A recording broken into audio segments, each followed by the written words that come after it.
Uy, Tara. Joey, hindi ka Sayin ba natin. sasali sa amin? Hindi ako marunong eh. Simple lang naman ang laron to eh. Basta sisipain mo lang ang bola. Sige na. O sige, itatry ko. Oh, sipain mo ang bola.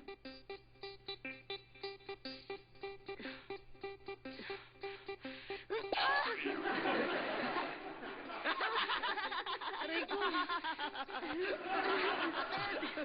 Para sisipain lang ang bola, hindi mo pa magawa. Halika. Wesley, imbis na pagtawanan natin siya, turuan na lang natin siya. Oh, sige Joey. Hahawakan ni Wesley ang bola para hindi gumulong. Tapos, sipain mo, okay? Okay. Oh. Naku, Joey. Aray! Aray ko! Aray ko yung bola dapat!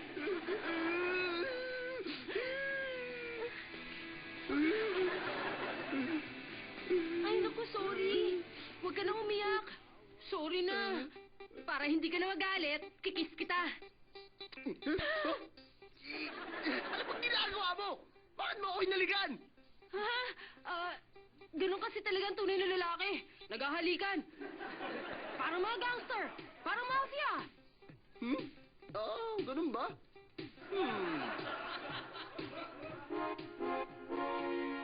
Teka, parang may kakaiba akong nararamdaman dito kay Joey ah. Teka, parang may kakaibang nararamdaman si Brian sa akin ah. Teka, parang nababasa ni Joey ang iniisip ko ah. Teka, parang nababasa ko ang iniisip ni Brian ah. Hmm. Hmm. Hmm? Hmm?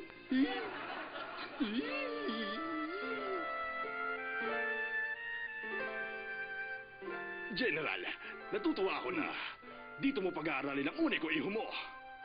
Gusto ko kasing lumaki siyang barako. Kaya gusto ko, puro lalaki ang kasama niya. Puro brusko. Huwag kayong mag-alala dahil puro brusko ang mga estudyante rito. Uy, pare, kamusta? Hey pare, Pare. Oh, pare! Mm. Mm. Ayos. Brusko pala, ha? Baka bruha. Mga bakla. Yan na nga kayo. Ha? General! General! Huwag mo akong iwan! Parang